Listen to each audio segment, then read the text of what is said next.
Magnetic force, देखो जो हम पहले स्टडी कर चुके हैं, जो हम पहले पढ़ चुके हैं, हम पहले पढ़ रहे थे किसके बारे में, मैग्नेटिक फील्ड के बारे में। किसके बारे में पढ़ रहे थे, मैग्नेटिक फील्ड के बारे में। अब हम स्टार्ट करने जा रहे हैं मैग्नेटिक फोर्स के बारे में।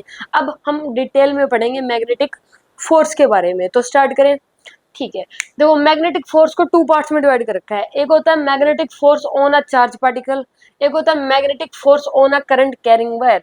यहाँ पे मैग्नेटिक फोर्स को टू पार्ट्स में हम स्टडी करेंगे, एक तो चार्ज पार्टिकल के केस में और एक करंट कैरिंग वायर के केस में। ठीक है, किस किस केस में पढ़ेंगे हम, magnetic field sorry magnetic force on a charge particle, magnetic force on a current carrying wire. ठीक है, तो ये कुछ ऐसा दिखता है, ये चार्ज पार्टिकल है यहाँ पे, तो इसमें कुछ ऐसा दिखेगा। ठीक है, इसमें ये वायर है, करंट कैरिंग वायर है जिसकी एल लेंथ है, ये कुछ ऐसा दिखेगा। तो इन्हें अब डिटेल में हम पढ़ते हैं। ठीक है, स्टार्ट करें, ठीक है स्टार्ट करते हैं। Magnetic force on a charge particle, पहले चार्ज पार्टिकल की बात कर रहे हैं। ठीक है, इसकी डेफिनेशन क्या होती है, when a point charge moves in an external magnetic field then it experience a force which is equal to. सुनो देखो, पहले डेफिनेशन क्या है कि एक एक्सटर्नल मैग्नेटिक फील्ड में, क्या, एक एक्सटर्नल मैग्नेटिक फील्ड में अगर एक चार्ज पार्टिकल को मूव करवाएं, क्या बोला, एक एक्सटर्नल मैग्नेटिक फील्ड में अगर किसी चार्ज पार्टिकल या पॉइंट चार्ज बोल लो या चार्ज पार्टिकल को मूव करवाएं, तो उस केस में उस पे एक फोर्स लगता है और उसी फोर्स को क्या बोलते हैं, मैग्नेटिक फोर्स। दोबारा से सुन लो, अगर एक एक्सटर्नल मैग्नेटिक फील्ड में एक पॉइंट चार्ज को मूव करवाते हैं तो उस पे एक फोर्स लगता है, उसे फोर्स को ही क्या बोलते हैं, मैग्नेटिक फोर्स। देखो जो हम मान लो एक एक्सटर्नल मैग्नेटिक फील्ड है और उसमें एक चार्ज रख दें और बोले कि इस पे फोर्स बताओ, तो उस पे फोर्स नहीं लगता।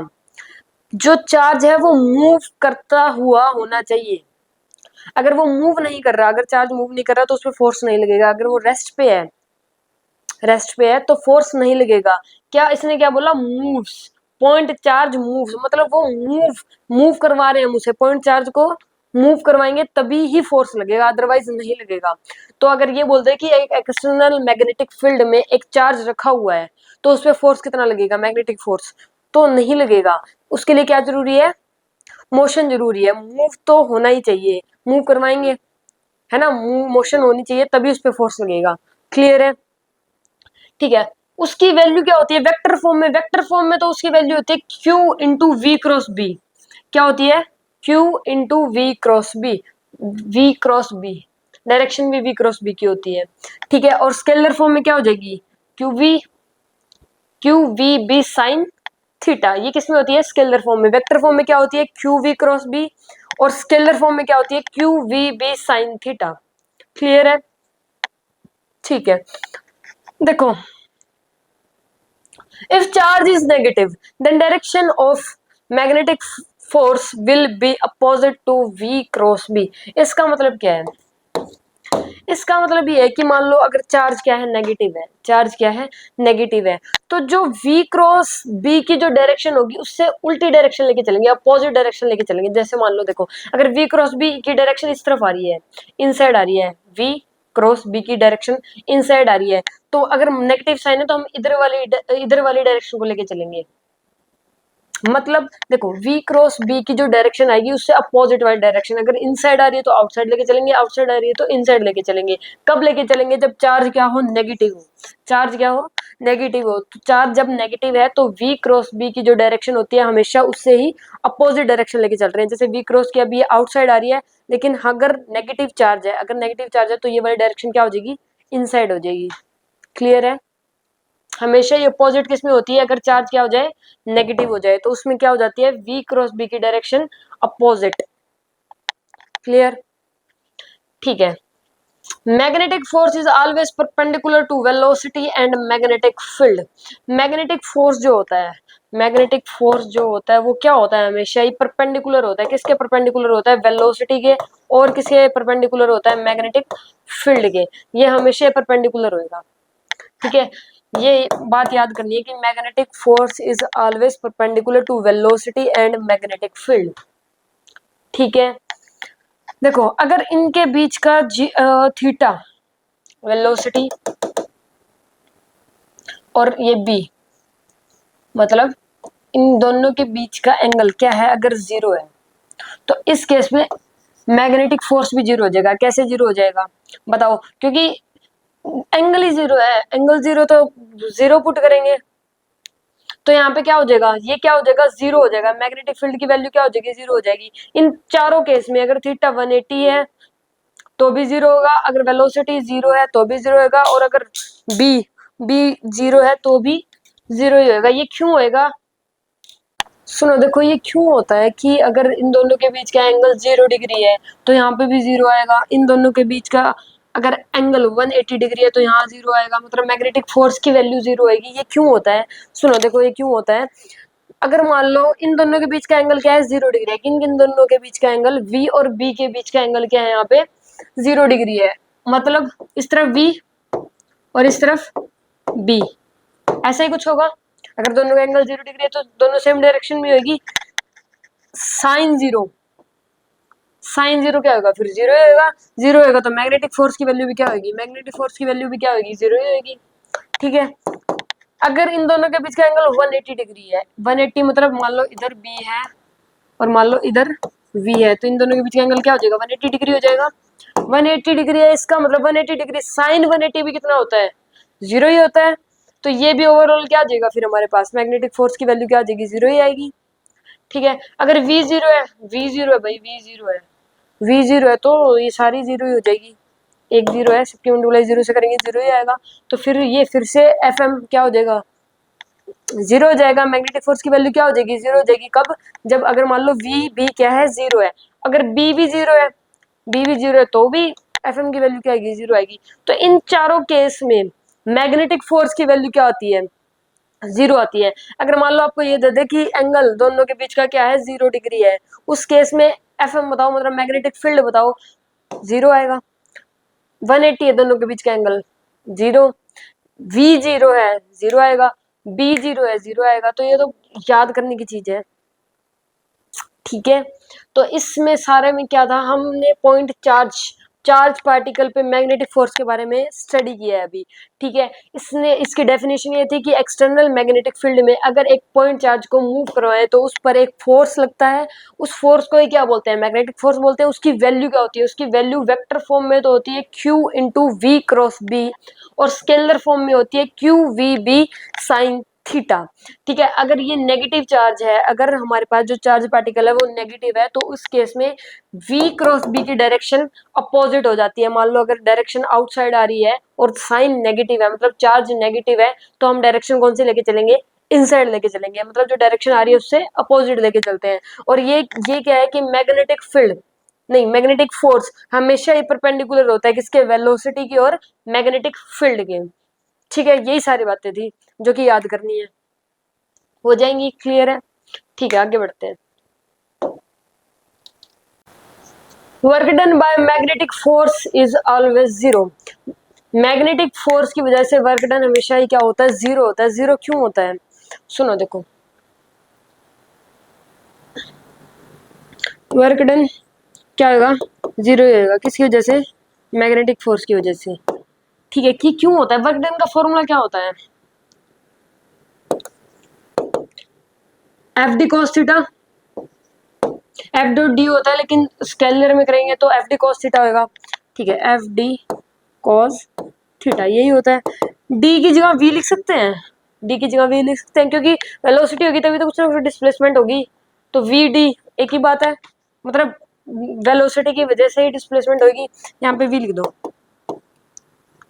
और अभी हमने पिछली स्लाइड में ये किया था कि एफ जो मैग्नेटिक फोर्स है वो क्या है, परपेंडिकुलर है किसके, वी के।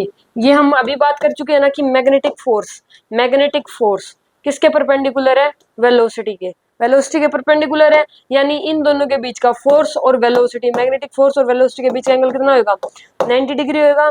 cos 90 कितना होता है, जीरो होता है। तो यहाँ से work done by magnetic force क्या होगा, हमेशा ही जीरो ही होगा। क्या होगा, हमेशा ही जीरो ही होगा। क्लियर है यहाँ तक, कहाँ से है पता चल गया ना। ठीक है, तो work done by magnetic force हमेशा ही क्या होगा, जीरो होगा, ये बात याद करनी है। Power delivered by magnetic force is always zero. Work done by magnetic force is always zero. Power delivered by magnetic force is also zero. ये भी जीरो ही होती है. जीरो क्यों होती है? सुनो देखो, पावर का फॉर्मूला भी तो ये होता है, एफ डॉट वी होता है. तो ये भी कितना हो जाएगा, एफ वी कॉस थीटा, और एफ फिर से परपेंडिकुलर किसके, वी के, यानी कि इन दोनों के बीच का एंगल कितना हो जाएगा 90 डिग्री. कोस 90 फिर से कितना हो जाएगा, जीरो. कोस 90 जीरो, तो ये पी भी क्या आ जाएगा हमारे पास, जीरो. तो power delivered by the magnetic force is always equal to zero. Work done by magnetic force is always equal to zero. Power delivered by the magnetic force is also zero. Clear है? ये दोनों बातें याद करनी है. Speed of charge particle can never change in external magnetic field. अगर external magnetic field है तो उसमें कभी भी एक चार्ज पार्टिकल की स्पीड चेंज नहीं होती. नहीं होती. क्या बोला मैंने, कि अगर मान लो क्या है, अगर एक्सटर्नल मैग्नेटिक फील्ड में एक चार्ज पार्टिकल मूव कर रहा है तो उसकी स्पीड कभी भी चेंज नहीं होती. Speed of charge particle can never change in external magnetic field. देखो सुनो, हमने प्रोजेक्टाइल में भी पढ़ा था. मान लो यहाँ पे एक बॉल है, उसको ऐसे v की वेलोसिटी से फेंक दिया, तो उसके दो कंपोनेंट आते हैं. उसके दो कंपोनेंट लेते हैं. ये ऊपर की तरफ कौन सा आता है, v साइन थीटा, और ये इधर क्या आता है, v कॉस थीटा. ऐसे ही होता है. तो नोटिस क्या होगा कि ये जैसे जैसे ऊपर जाता है वैसे वैसे कम होता है. पढ़ चुके हैं हम ये बातें. क्यों? क्योंकि नीचे क्या होता है, जी होता है. तो जैसे जैसे जैसे ये ऊपर जाता है ये कम होता रहता है, लेकिन ये हॉरिजॉन्टल वाली वेलोसिटी कभी भी चेंज नहीं होती. ये हम प्रोजेक्टाइल में पढ़ चुके हैं. ये वाली प्रोजेक्टाइल जो +1 में है उसमें हम पढ़ चुके हैं ये बात, कि हॉरिजॉन्टल वाली वेलोसिटी कभी भी चेंज नहीं होती. तो इसमें भी नहीं होगी. ये शायद डायरेक्शन चेंज करने में फिर भी यूज हो जाता है, बाकी इसकी स्पीड तो चेंज नहीं होती. ठीक है, चेंज नहीं होगी, सेम ही रहेगी. जो स्पीड दे दी वही स्पीड रहेगी. क्लियर है? नहीं होती है चेंज. डन. ठीक है, तो इसमें तीन बातें थी. तीन बातें कौन कौन सी है, कि work done by magnetic force is always zero. Power delivered by the magnetic force is always zero. Speed of charge particle can never be change in external magnetic field. Clear है? ठीक है, आगे बढ़ते हैं. तीनों बातें याद करनी है. ये रेड बॉक्स वाली, ये रेड जोन, ये याद करना होता है. ठीक है, देखो अगर इन दोनों के बीच का मतलब B और V के बीच का वेलोसिटी और मैग्नेटिक फील्ड के बीच का एंगल क्या है, 0 डिग्री है. तो इस केस में ये तीन बातें होती है कि ये पाथ कौन सा बनाएगा, FM, मतलब मैग्नेटिक फोर्स की वैल्यू क्या होगी, और वेलोसिटी चेंज होगी, कांस्टेंट रहेगी, कैसे क्या होगा. तो इसमें अगर इन दोनों के बीच का एंगल क्या है, 0 डिग्री है, दोनों के बीच का एंगल 0 डिग्री है, तो ये स्ट्रेट लाइन पाथ बनाती है. ठीक है, कैसा पाथ बनेगा, स्ट्रेट लाइन पाथ. FM तो 0 ही होगा, पहले ही पढ़ चुके हैं हम. अगर इन दोनों के बीच का एंगल क्या है, 0 डिग्री है, तो यहाँ पे मैग्नेटिक फोर्स की वैल्यू क्या होगी, 0 होगी. और वेलोसिटी रिमेन कांस्टेंट, ये वेलोसिटी तो रिमेन कांस्टेंट ही रहेगी. अगर ये 180 है, अगर दोनों के बीच का V velocity, B magnetic field के बीच का एंगल कितना है, 180 डिग्री है, तो इस केस में क्या होगा, इस केस में भी ये सेम ही बातें होंगी. स्ट्रेट लाइन पाथ बनेगा. FM की वैल्यू तो 0 होगी, मैग्नेटिक फोर्स की वैल्यू क्या होगी, 0 होगी, और वेलोसिटी रिमेन कांस्टेंट. तो दोनों की बातें सेम ही है, दोनों में सेम ही होएगा. दोनों में पाथ स्ट्रेट लाइन पाथ बनेगा. मैग्नेटिक फोर्स की वैल्यू 0 होगी and velocity remain constant. Clear है? ठीक है, आगे चलते हैं. सुनो देखो, अगर दोनों के बीच का एंगल क्या होता है, 90 डिग्री. क्या है दोनों के बीच का एंगल, 90 डिग्री. तो इस केस में मान लो ये 90 डिग्री है, तो ये देख रहे हो 90 डिग्री है, तो कैसे कैसे कैसे वेलोसिटी चेंज हो रही है. वेलोसिटी यहाँ पे क्या होती है, चेंज होती है. वेलोसिटी क्यों चेंज हो रही है, क्योंकि डायरेक्शन चेंज हो रही है. वेलोसिटी चेंज, वेलोसिटी चेंज होती है. वेलोसिटी मतलब डायरेक्शन का चक्कर है, डायरेक्शन चेंज होगी तो वेलोसिटी भी चेंज होगी, डायरेक्शन चेंज हो रही है. और ये सर्कुलर पाथ बनाता है. देखो ये ऐसे ऐसे ऐसे ऐसे ऐसे वेलोसिटी चेंज हो रही है, सर्कुलर पाथ बन जाएगा. कैसा पाथ बनता है, हमेशा ही सर्कुलर पाथ बनता है. कब, जब V और B के बीच का, V और B के बीच का क्या हो, एंगल 90 डिग्री हो, तो हमेशा ही कौन सा पाथ बनता है, सर्कुलर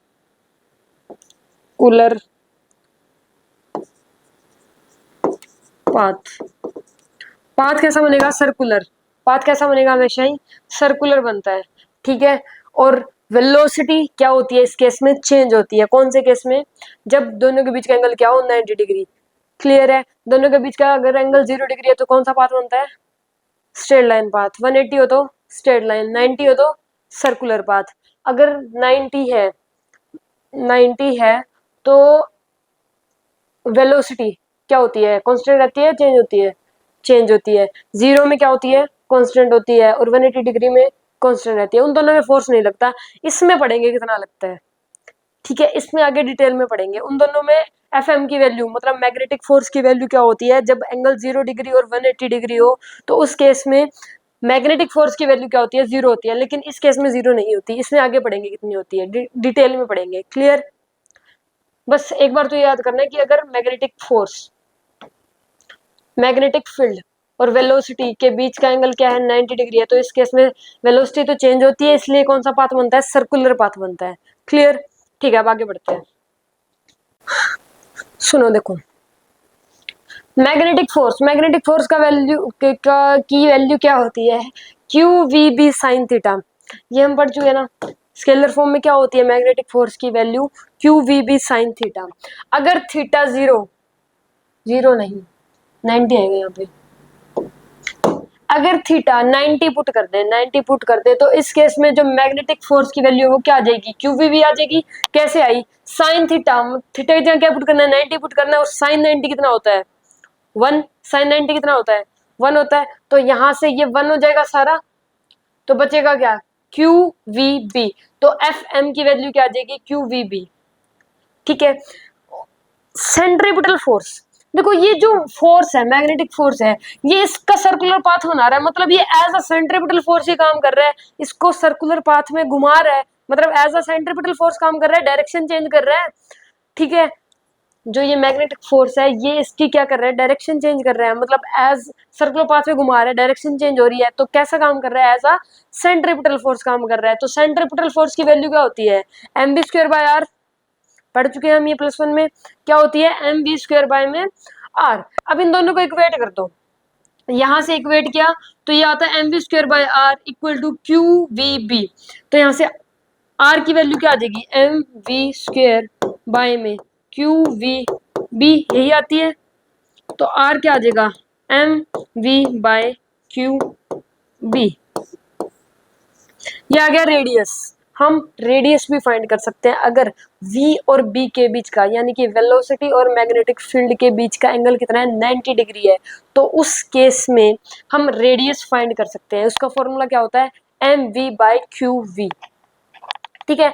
ये तो आप जब अप्लाई करोगे तब आपको क्या गिवन हो, वेलोसिटी गिवन हो। क्या गिवन हो, जब वेलोसिटी गिवन है, जब वेलोसिटी गिवन है तो रेडियस फाइंड करनी है, तो उस केस में फॉर्मूला क्या होगा, M V by Q V. Clear है। अगर मान लो, अच्छा ये बताओ पहले, मोमेंटम, ये होता है मोमेंटम,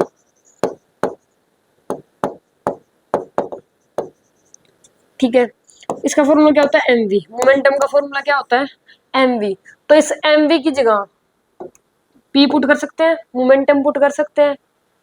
तो अगर आपको मोमेंटम गिवन है, क्या गिवन है, मोमेंटम, तो कौन सा फॉर्मूला लगाएंगे, R equal to P by Q V. नीचे तो क्यू वी ही रहेगा, क्यू बी ही रहेगा नीचे, तो एम वी की जगह क्या लिख देंगे, पी लिख देंगे, क्योंकि पी इक्वल टू क्या होता है, एम वी होता है। अगर मोमेंटम गिवन है, मोमेंटम गिवन है क्वेश्चन में, और मोमेंटम की फॉर्म में अगर फाइंड करना है, तो उस केस में फॉर्मूला क्या होगा, रेडियस निकालने का, पी बाई क्यू वी।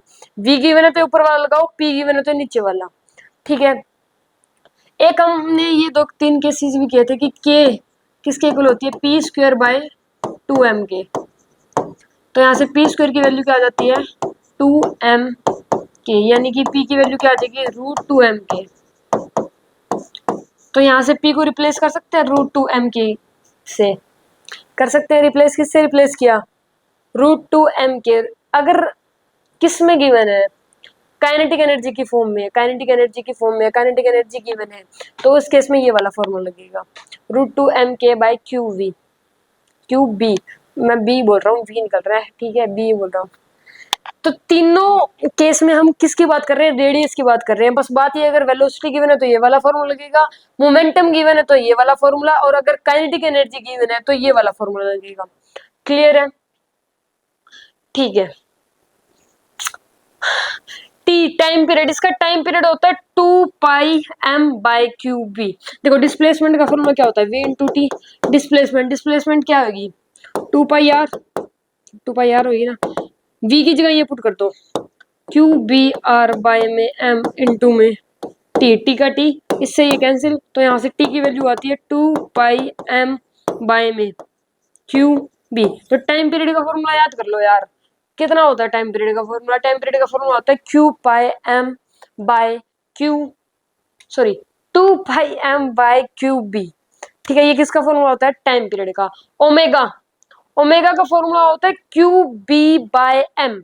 ये कहां से आता है, सुनो।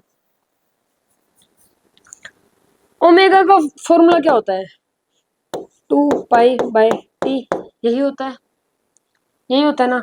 तो 2π, टी की जगह ये पुट करो, अब ये जो टी की वैल्यू है 2πm/में QB, इससे ये कैंसिल, तो फॉर्मूला क्या आ जाएगा, QB/m। ये किसका फॉर्मूला आ गया, ओमेगा का। इससे ये निकलता है, इससे ये निकलता है। ठीक है, क्लियर है। तो इसमें आपको जो बातें याद करनी है वो, एक तो ये बात करनी है तीनों फॉर्मूले रेडियस के, टी का फॉर्मूला, ओमेगा का फॉर्मूला, और एक और इम्पोर्टेंट बात कि time period never depends on velocity. Time period never depends on velocity पर डिपेंड नहीं करेगा टाइम पीरियड। क्योंकि देखो ये इसके क्या है, इनवर्सली है रेडियस के क्या है, इनवर्सली है। रेडियस बढ़ेगा वेलोसिटी बढ़ेगी, रेडियस कम होएगा, सॉरी वेलोसिटी बढ़ेगी रेडियस बढ़ जाएगा।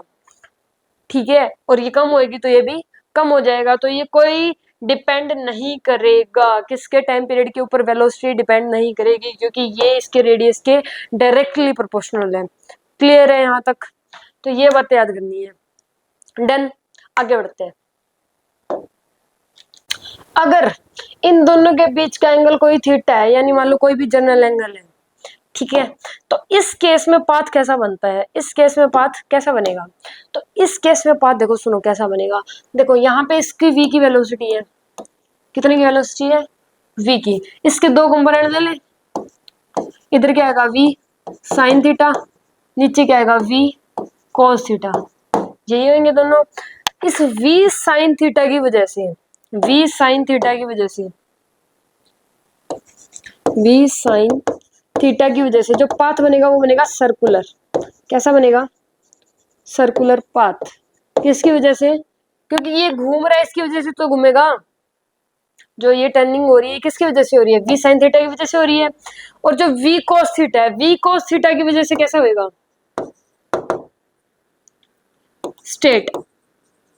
Straight path. कैसा पाथ बनेगा, स्ट्रेट पाथ।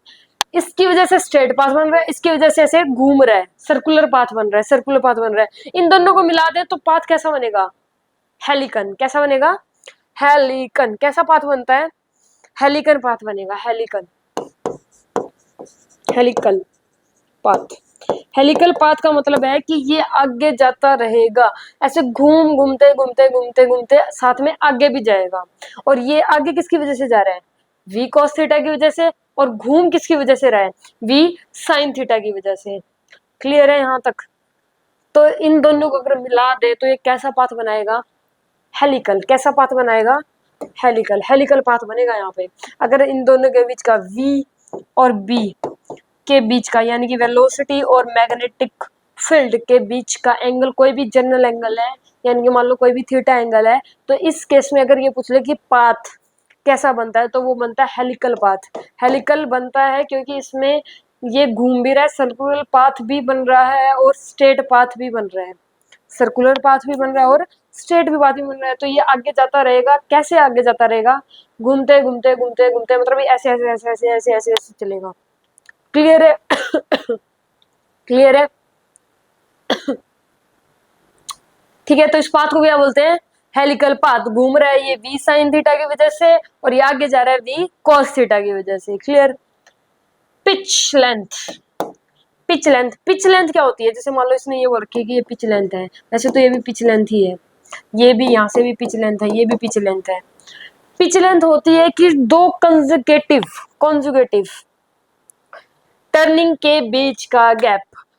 कॉन्जुगेटिव मतलब लगातार, मतलब जो ये लगातार जो ये टर्निंग हो रही है, ये लगातार दो टर्निंग हुई है, इन दोनों के बीच का गैप कहलाती है पिच लेंथ। क्या कहलाती है? Pitch length. दो कंजुगेटिव टर्निंग के बीच की लेंथ हमेशा ही क्या कहलवाएगी? Pitch length. ठीक है। पिच लेंथ का फॉर्मूला होता है v cos theta into time, क्योंकि ये इसकी वजह से तो आगे जा रही है, स्ट्रेट पाथ बन रहा है, तो यहाँ पे v cos theta into time होगा। टाइम जो हमने पहले निकाला है 2 पाई m बाई क्यू वी, वो लेके चलेंगे। ठीक है। और अगर इसमें ये पूछ ले कि रेडियस, रेडियस की वैल्यू क्या होती है, तो रेडियस का फॉर्मूला क्या होता है? एम वी बाय में क्यू वी, यही होता है। तो यहाँ पे बस ये v की जगह v साइन थीटा कर देंगे। क्या कर देंगे? v साइन थीटा, और यहाँ पे क्यू बी, तो ये रेडियस निकालने का फॉर्मूला हो जाएगा। ये किसका निकालने का फॉर्मूला हो जाएगा? रेडियस, क्योंकि रेडियस तो इसकी देखेंगे ना, साइन थीटा की वजह से तो सर्कुलर पाथ बना रहा है, उसकी देखेंगे हम। और इसमें लेंथ, लेंथ यही वाली होगी, तो यहाँ पे क्या आ जाएगा? वी कॉस थीटा आ गया इसके फॉर्मूले में। क्लियर? तो अगर क्या हो, कोई भी जनरल एंगल हो, तो उस केस में कैसा पाथ बनता है? हेलिकल पाथ बनता है। पिच लेंथ क्या होती है? टू कंजुगेटिव टर्निंग के बीच का गैप क्या कहलाती है? Pitch length. इसका फॉर्मूला क्या होता है? वी कॉस थीटा इंटू में टाइम, टाइम कौन सा लेके चलते हैं? 2 पाई एम बाय में क्यू बी। क्लियर? रेडियस निकालने का फॉर्मूला वही होता है, M B by Q B. Clear है? आगे बढ़ते हैं। लोरेंट्ज फोर्स, सुनो देखो ये क्या होता है।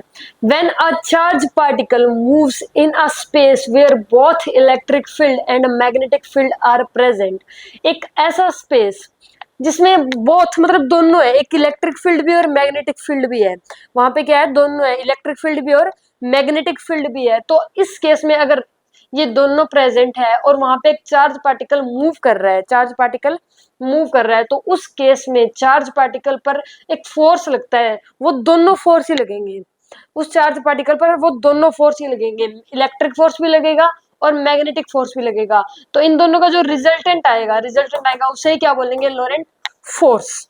सुनो देखो, ऐसा स्पेस है जिसमें दोनों मैग्नेटिक फील्ड है, सॉरी दोनों फील्ड है, मैग्नेटिक फील्ड भी है और इलेक्ट्रिक फील्ड भी है।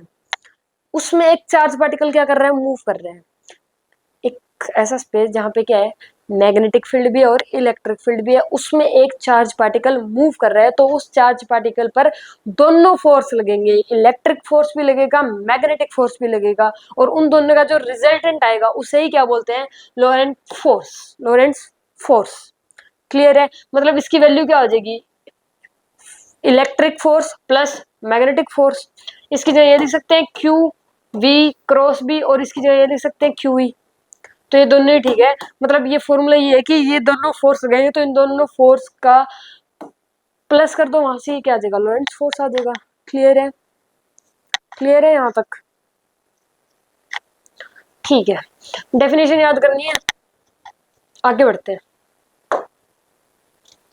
सुनो सुनो सुनो एक मिनट, इसमें ना एक ऐसा क्वेश्चन भी आ सकता है कि अगर मान लो आपसे ये पूछ ले कि कुछ ऐसा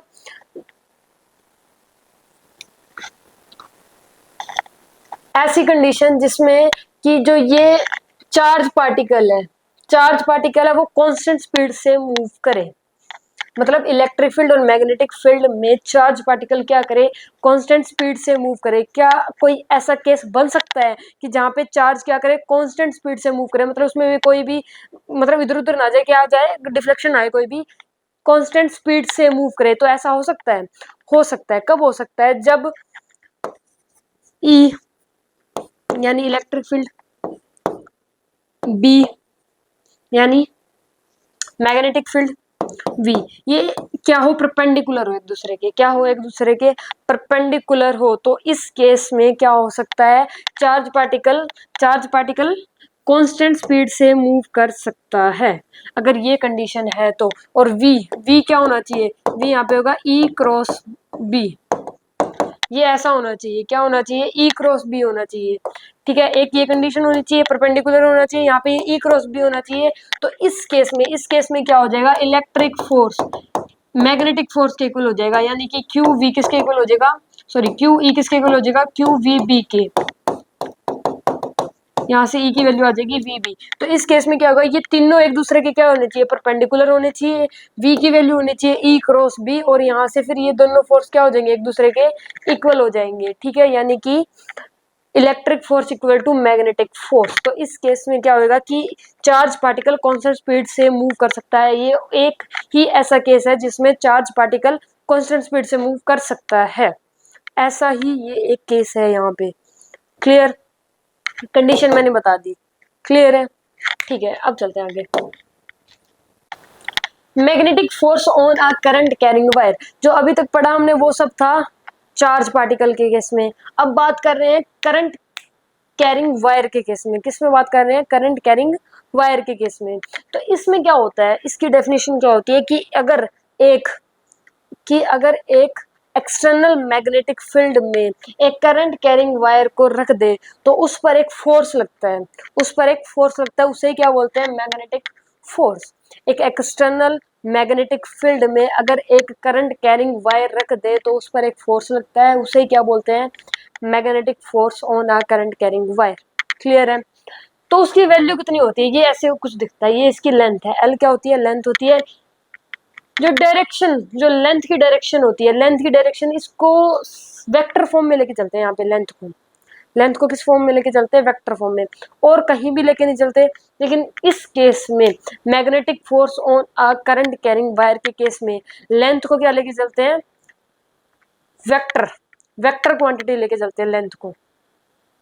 ठीक है, और क्योंकि अगर ना लेके जाए ना तो मतलब जो साइंटिस्ट लोग थे उन्होंने कहा कि अगर ये यहाँ पे नहीं, अगर इसका use as a vector quantity करेंगे तो ये बहुत टिपिकल क्वेश्चन हो जाएंगे, ना सॉल्व होंगे। तो कुछ कुछ जगह पे लेंथ को क्या लेके चले हैं, कुछ कुछ जगह पे मतलब ये लेके चलना पड़ता है। जैसे एरिया को भी लिया था, इलेक्ट्रिक फ्लक्स में लिया था एरिया को लिया था ना एज अ वेक्टर क्वांटिटी, वैसे यहाँ पे लेंथ को क्या ले रखा है, एज अ वेक्टर क्वांटिटी। यहाँ पे लेंथ वेक्टर क्वांटिटी है तो इसकी डायरेक्शन भी होगी, और इसकी डायरेक्शन जो होगी वो आई की ही डायरेक्शन, यानी कि जो लेंथ की डायरेक्शन होएगी, लेंथ को वेक्टर क्वांटिटी लेके चल रहे हैं तो डायरेक्शन तो होएगी ना, तो लेंथ की जो डायरेक्शन होएगी वो करंट की डायरेक्शन में ही होएगी। ठीक है, लेंथ की डायरेक्शन कहाँ होगी, करंट की ही डायरेक्शन में होएगी।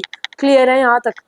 ठीक है, तो जो मैग्नेटिक फोर्स लगता है उसकी वैल्यू क्या होती है, करंट कैरिंग वायर में जो मैग्नेटिक फोर्स लगेगा उसकी वैल्यू होती है I into L cross B. ये होती है वेक्टर फॉर्म में, यहाँ पे एल वेक्टर क्वांटिटी है। ठीक है, मैग्नेटिक फोर्स की वैल्यू क्या होती है वेक्टर फॉर्म में, I into L cross B. और ये नीचे क्या लिख रखा है, direction of length is same as that of current. ये तो बात कर ही चुके हम, मतलब कि जो डायरेक्शन, लेंथ की जो डायरेक्शन है वो सेम होगी किसकी डायरेक्शन के, करंट के डायरेक्शन के। और स्केलर फॉर्म में होती है I L B cos sine theta, I L B sine theta. Vector form में क्या होती है, I into L cross B, और स्केलर फॉर्म में क्या होती है, I L B sine theta. Clear है यहाँ तक मैंने क्या बताया पहले वो सुन लो। यहाँ तक हम बात कर चुके हैं कि अगर किसी एक्सटर्नल मैग्नेटिक फील्ड में एक करंट कैरिंग वायर को रख दे तो उस पर एक फोर्स लगता है, उस फोर्स को क्या बोलते हैं, मैग्नेटिक फोर्स। ठीक है, उसकी वैल्यू होती है किस फॉर्म में, वेक्टर फॉर्म में तो होती है I into L cross B. क्या होती है, I into L cross B. L यहाँ पे क्या लेके चलते हैं हम, वेक्टर क्वांटिटी लेके चलते हैं, और जो आई की डायरेक्शन होगी यानी कि जो करंट की डायरेक्शन होगी वही एल की डायरेक्शन होगी। स्केलर फॉर्म में होता है I L B sine theta. क्या होता है स्केलर फॉर्म में, I L B sine theta. और ये क्या है, मैग्नेटिक फोर्स की वैल्यू, किस केस में, करंट कैरिंग वायर के केस में। क्लियर है यहाँ तक। ठीक है, अगर इन दोनों के बीच का एंगल क्या है, 0 डिग्री है, दोनों के बीच का एंगल क्या है, एल और बी के बीच का एंगल क्या है, 0 डिग्री है, तो उस केस में एल और आई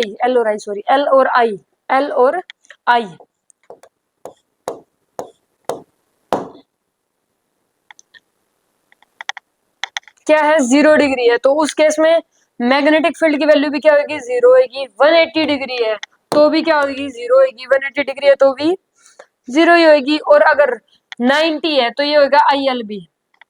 दोनों के बीच का एंगल कितना है, 90 है। दोनों के बीच का एंगल कितना है, 90 है। तो इस केस में एल और बी की बात हो रही है यहाँ पे।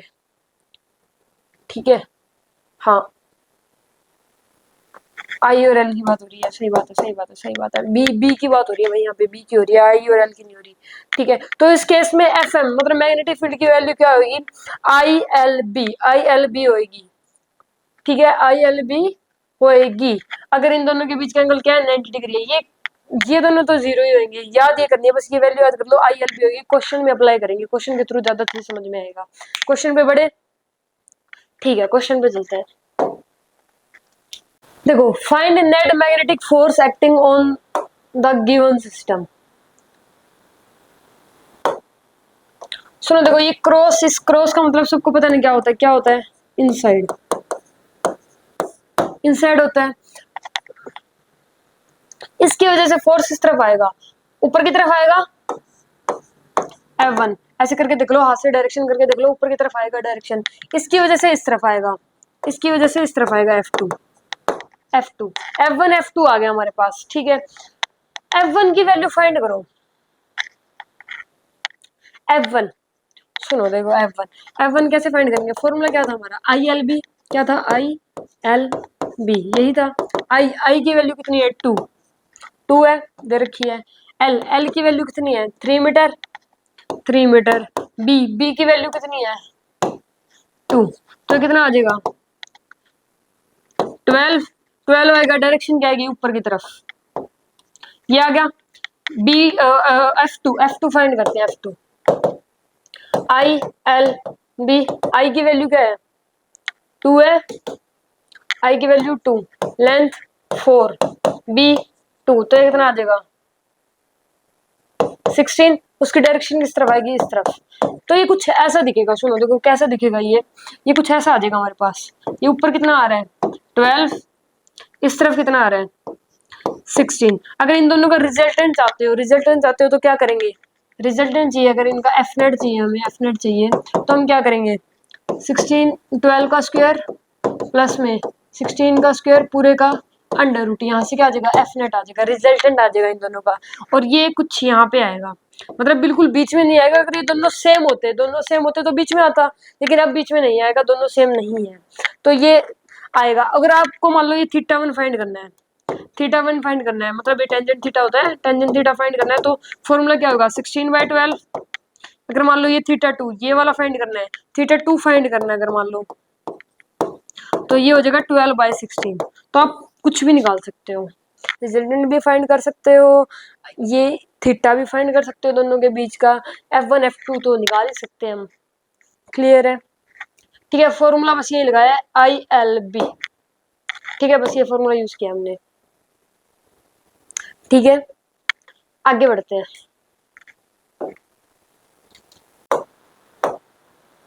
देखो ये है, ठीक है, देखो इसमें भी ये बता रहे हैं, net magnetic force acting on a given system. ठीक है, बताते हैं। देखो ये आर है, यहाँ से लेके यहाँ तक ये आर है, तो यहाँ से लेके और यहाँ तक ये कितना हो जाएगा, 2r हो जाएगा, 2r हो जाएगा ना, ये आर है, तो ये पूरा कितना हो जाएगा, 2r हो जाएगा। ठीक है, देखो हम इसका ऐसे तो फाइंड नहीं कर सकते हैं, क्योंकि हर एक पीस की डायरेक्शन अलग अलग होगी, ऐसे तो फाइंड नहीं कर सकते। मान लो इसके छोटे छोटे पार्ट कर दिए, तो यहाँ पे इसके वेलोसिटी के 2 कंपोनेंट आएंगे, एक इधर एक इधर। मान लो ये पार्ट कर दिया, तो इसका भी एक इधर एक इधर एक इधर एक इधर, ऐसे आएंगे। इधर भी सेम कर लेते हैं, तो इसका एक इधर एक इधर एक इधर एक ऐसे एक ऐसे एक ऐसे। तो ये अपोजिट वाले तो कैंसिल हो जाएंगे, क्योंकि ये अपोजिट है, वैल्यू भी सेम आएगी, आई एल बी आएगी, तो ये दोनों अपोजिट है, तो कैंसिल कर सकते हैं, सेम है, तो ये कैंसिल कर देंगे। तो नेट कहीं ऊपर ही आएगा, नेट कहाँ आएगा, ऊपर ही आएगा, मानते ऊपर ही आएगा। देखो छोटे छोटे पीस किए और इसके क्या ले लिए, कंपोनेंट ले लिए, एक इधर आएगा एक इधर आएगा, ये इक्वल एंड अपोजिट है, ये इधर इधर वाले, तो ये तो कैंसिल कर दिए। ये ऊपर ऊपर वाले इकट्ठे होके, मतलब इनका रिजल्टेंट कहाँ आएगा, बीच में ही आएगा, ऊपर ही आएगा कहीं ना कहीं। फॉर्मूला क्या होता है, आई एल बी होता है, फॉर्मूला क्या होता है, आई एल बी।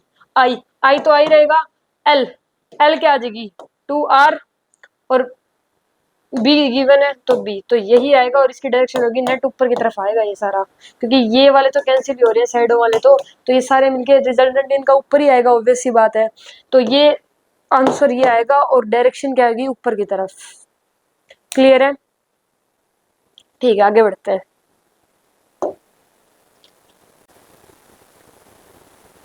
सुनो देखो, ये आर है, ये भी आर हो जाएगी, ये भी आर हो जाएगी, ये भी आर हो जाएगी। यहां से मान लो एक वायर कनेक्ट कर दी, ये आर, तो ये क्या हो जाएगा, √2r पाइथागोरस से आ जाएगा।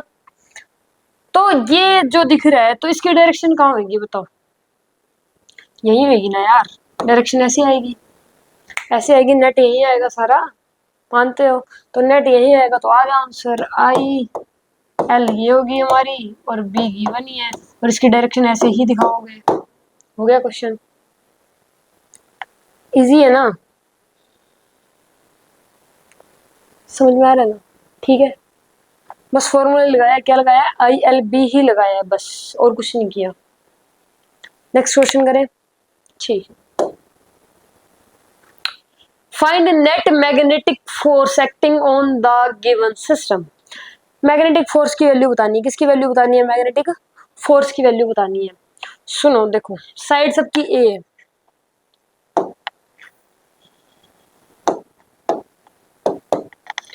इसकी वजह से कहाँ आएगा, इसकी वजह से ऊपर की तरफ ऐसे करंट है, ऊपर की तरफ फोर्स कहाँ आएगा, ऊपर की तरफ, क्या क्या वैल्यू आएगी, आई एल बी, आ गया। इसकी वजह से उस तरफ डायरेक्शन करके देख लो ना, इस तरफ आएगा, वैल्यू सेम रहेगी, क्या रहेगी, आई एल बी, ठीक है। इसकी इस तरफ आएगी, इस तरफ ही है देखो,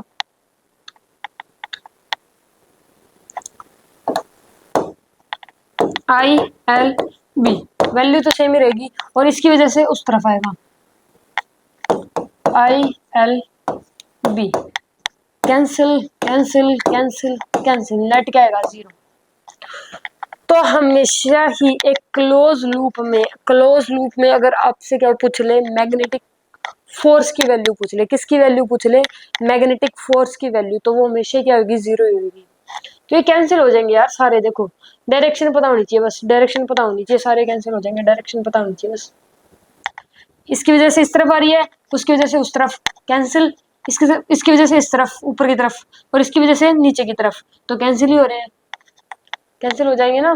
तो क्लोज लूप में, हमेशा ही क्लोज लूप में अगर मैग्नेटिक फील्ड की वैल्यू पूछ ले, तो वो हमेशा ही क्या होगी, 0 ही होगी, हमेशा ही क्या होगी वो, 0।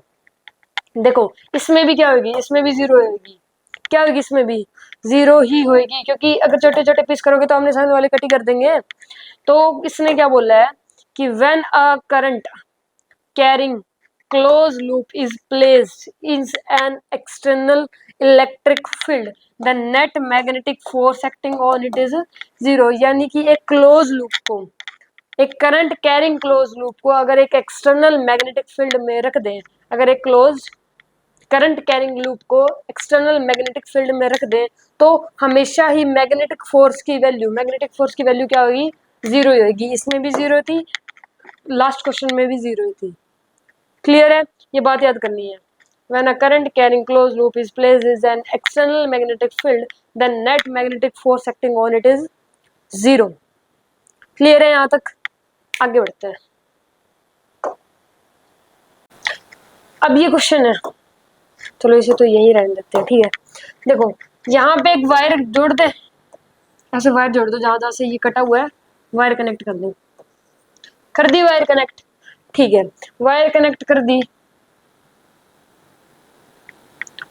अब वैल्यू लिखते हैं इनकी, ये 5 है, ये 4 है, पाइथागोरस से यहाँ पे क्या आ जाएगा, 3 आ जाएगा, 3 मीटर।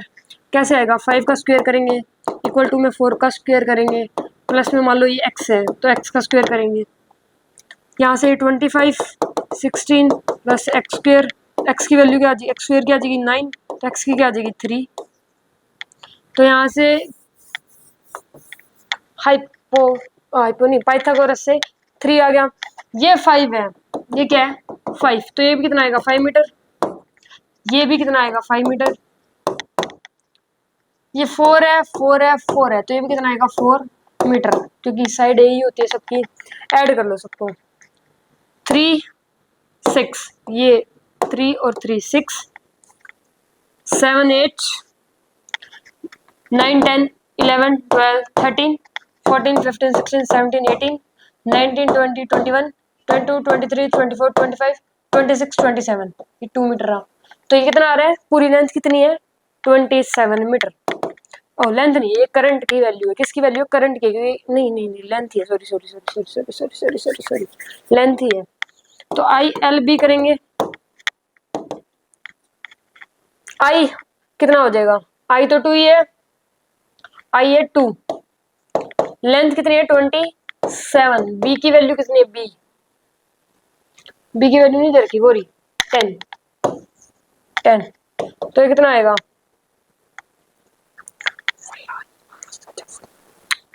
560, कितना आएगा यार ये 560 आएगा 560।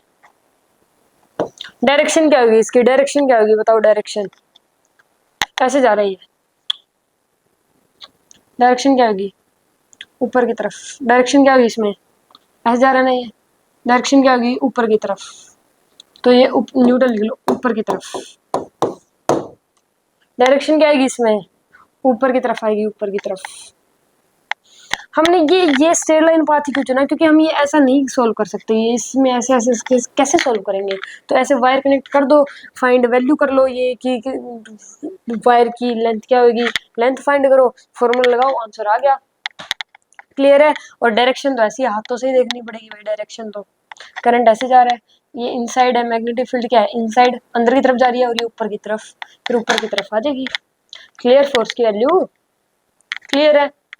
ठीक है, आगे बढ़ते हैं। Force interaction between two infinite wires. देखो टू इनफाइनाइट वायर्स हमारे पास, क्या बोला मैंने, क्या है टू इनफाइनाइट वायर्स। अगर दोनों में करंट सेम डायरेक्शन में जाता है, ये देखो दोनों में ऊपर की तरफ जा रहा है, दोनों में करंट अगर सेम डायरेक्शन की तरफ जाता है, सेम डायरेक्शन में ही जा रहा है, तो इस केस में ये दोनों जो क्या है वायर है, इनफाइनाइट वायर है, एक दूसरे को क्या करती है अट्रैक्ट करती है। यहाँ पे कौन सा फोर्स लगता है, अट्रैक्टिव, अट्रैक्शन हो जाती है इन दोनों के बीच में। क्या करेगी, एक दूसरे को अट्रैक्ट करेगी। कब करेगी, जब करंट कहाँ जाए, दोनों केस में, मतलब दोनों वायर में करंट की डायरेक्शन क्या हो, सेम हो। दोनों वायर में, दो इनफाइनाइट वायर है, अगर दोनों में करंट की डायरेक्शन सेम है, मतलब दोनों करंट की डायरेक्शन कहाँ जा रही है, दोनों में करंट कहाँ जा रहा है, ऊपर की तरफ जा रहा है, तो इस केस में ये दोनों वायर्स एक दूसरे को क्या करेंगी, अट्रैक्ट करेंगी। Parallel currents attract each other, current parallel जा रहे हैं, तो इस केस में क्या करेंगे, ये अट्रैक्ट करेगी एक दूसरे को। कौन अट्रैक्ट करेगी, इनफाइनाइट वायर्स। ठीक है, अगर करंट की डायरेक्शन एंटी पैरेलल है, मतलब एक ऊपर जा रहा है, एक नीचे जा रहा है, एक ऊपर जा रहा है, एक नीचे जा रहा है, क्या करंट की डायरेक्शन, तो इस केस में ये क्या करती है, रिपेल करती है। यहाँ पे ये रिपल्शन होगी, मतलब ये कुछ ऐसी जाएगी, ऐसे चला जाएगा ये, मतलब रिपेल होगी ना, ये ऐसे रिपेल हो जाएगी, और इसमें अट्रैक्शन होगा तो ये ऐसी हो जाएगी। ठीक है, अगर सेम डायरेक्शन है करंट की, दोनों सेम डायरेक्शन में जा रहे हैं, तो उस केस में क्या होता है, अट्रैक्शन होता है। और अगर दोनों सेम डायरेक्शन में नहीं जा रहे, एक ऊपर जा रहा है एक नीचे जा रहा है, तो उस केस में क्या होगा, रिपल्शन होएगा। क्लियर है। और इसकी वैल्यू क्या होती है, मतलब देखो ये इस पे फोर्स लगाएगी, ये इस पे लगाएगी, है ना, अट्रैक्ट कर रही है तो, और ये रिपेल कर रही है तो ये इस पे लगाएगी, ये इस पे लगाएगी, तो उस फोर्स की वैल्यू क्या होती है, उस फोर्स की वैल्यू होती है mu naught I1 I2 bye में 2 पाई डी। क्या होती है, mu naught I1 I2 bye में 2 पाई डी। वैसे तो जो ये फॉर्मूला है ना, ये इसका फॉर्मूला है, एफ बाय एल का फॉर्मूला होता है, ये एफ बाय एल का क्या फॉर्मूला है, mu naught I1 I2 bye में 2 पाई डी। ये किसका फॉर्मूला होता है, ये वाला फॉर्मूला पता है किसका होता है, इसका होता है एफ बाय एल का। हम यहाँ पे जो बात कर रहे हैं, क्योंकि ये तो इनफाइनाइट वायर्स है, जो हम यहाँ पे बात कर रहे हैं वो कर रहे हैं this is force per unit length, per unit length की बात कर रहे हैं हम। किसकी बात कर रहे हैं, पर यूनिट लेंथ की। यूनिट लेंथ मतलब 1 मीटर, 1 मीटर की बात कर रहे हैं, तो इसलिए यहाँ पे एल की जगह 1 पुट कर दिया, तो इसलिए यहाँ पे एल शो नहीं करेगा, क्योंकि ये 1 मीटर है। ठीक है, जो हमें एल की वैल्यू देगा वो एल यहाँ पे पुट करेंगे, मतलब ये एल इधर मल्टीप्लाई में चला जाएगा। क्लियर है। तो जो ये फॉर्मूला है ये किसके लिए है, पर यूनिट लेंथ के लिए है। ये जो फोर्स की बात कर रहे हैं ये किसके लिए कर रहे हैं, पर यूनिट लेंथ के बारे में बात कर रहे हैं। ठीक है, जो हमें लेंथ की वैल्यू देगा उसके हिसाब से निकाल लेंगे। लेंथ में एल वैल्यू पुट कर देंगे, ये इसका फॉर्मूला होता है बाय एल का, ये बात याद रखना, ठीक है, कहीं एल ही पुट ना करो। क्लियर है? ठीक है, आगे बढ़ते हैं। Find x so that net magnetic force acting on wire 3 is 0। F net 0 हो सके कि एक्स फाइंड करना है हमें। सुनो देखो, 3 वायर है, ये एक्स की वैल्यू फाइंड करनी है, ठीक है, और ये F equal to 0, F equal to 0 समझेंगे आगे। सुनो देखो, इसमें देखो, इस वायर की बात करते हैं, ये दोनों क्या है, सेम डायरेक्शन में जा रही है, तो ये क्या करेगी, अट्रैक्ट करेगी। इस वाली वायर की वजह से इस पे फोर्स किस तरफ लगेगा, इस तरफ लगेगा, F1। क्यों लगेगा, क्योंकि ये अट्रैक्ट करेगी, अट्रैक्ट करेगी ना, क्यों कर रही है अट्रैक्ट, क्योंकि जो करंट की डायरेक्शन है वो पैरेलल है, मतलब एक डायरेक्शन में करंट जा रहे हैं, दोनों नीचे जा रहे हैं, दोनों सेम डायरेक्शन में जा रहे हैं, तो इस केस में क्या होगा, अट्रैक्शन होगी, दोनों के बीच में क्या होगी, अट्रैक्शन, अट्रैक्ट करेगी, ठीक है। अब इस वायर को भूल जाओ एक बार, ये वायर ही नहीं है, सोचो अब इस वायर की वजह से ये जा रहा है ऊपर और ये जा रहा है नीचे, मतलब ये क्या है, एंटी पैरेलल है, क्या है ये, एंटी पैरेलल। तो इस केस में क्या होगी, यहाँ पे रिपल्शन होगी, तो ये वाली वायर इस पे किस तरफ फोर्स लगाएगी, इस तरफ, F2 का, F2 का लगाएगी ना, यही होएगा। F1 की वैल्यू क्या होगी, F1 की वैल्यू फॉर्मूला क्या होता है, mu naught I1 I2 by 2 pi D. D की जगह क्या पुट कर देंगे, इस केस में तो एक्स पुट करेंगे, क्या पुट करेंगे, एक्स पुट करेंगे, ठीक है, करते हैं। इस एक्स की वैल्यू तो चाहिए, तो म्यू नॉट I1 I2, ये मान लो I1 है, ये I2 है, इन दोनों की बात कर रहे हैं, तो I1 I2 कितना हो जाएगा, 4 हो जाएगा, बाय में 2 पाई एक्स। डायरेक्शन क्या होगी इसकी, इस तरफ आ जाएगी डायरेक्शन, ओके। F2 फाइंड करते हैं, F2 mu naught I1 I2 की वैल्यू क्या हो जाएगी, 2 इंटू 4 8 बाय में 2 पाई, ये पूरी कितनी हो जाएगी, 4 प्लस एक्स, यही होगी डायरेक्शन, इस तरफ आ जाएगी, यही होएगा, तो बस इतना ही होएगा।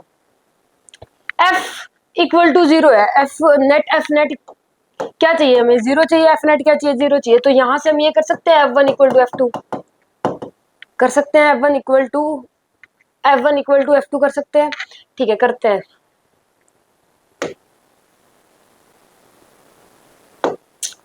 सुनो कैसे करेंगे, mu naught 4 by 2 pi X equal to में mu naught 8 by 2 pi 4 plus X कर दिया इक्वल, म्यू नोट से म्यू नोट कैंसिल, 2 पाई से 2 पाई कैंसिल, यहाँ पे 2 आ जाएगा, तो यहाँ पे क्या बचेगा, 1 बाय 2 एक्स इक्वल टू में,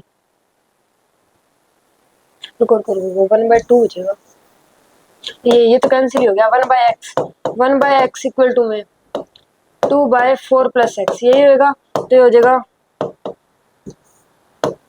2x इक्वल टू में 4x, तो यहाँ से x की वैल्यू क्या आ जाएगी, 4 आएगी, x की वैल्यू क्या आ गई हमारे पास 4, x की वैल्यू क्या आ रही है, यहाँ से 4 आ जाएगी, 4 आएगी ना, प्लस का साइन आ गया, ठीक है, x की वैल्यू क्या आ गई हमारे पास 4, कितनी आ गई 4, तो ये इस टाइप का क्वेश्चन था, हो जाएंगे इस टाइप के क्वेश्चन, क्लियर है, ठीक है।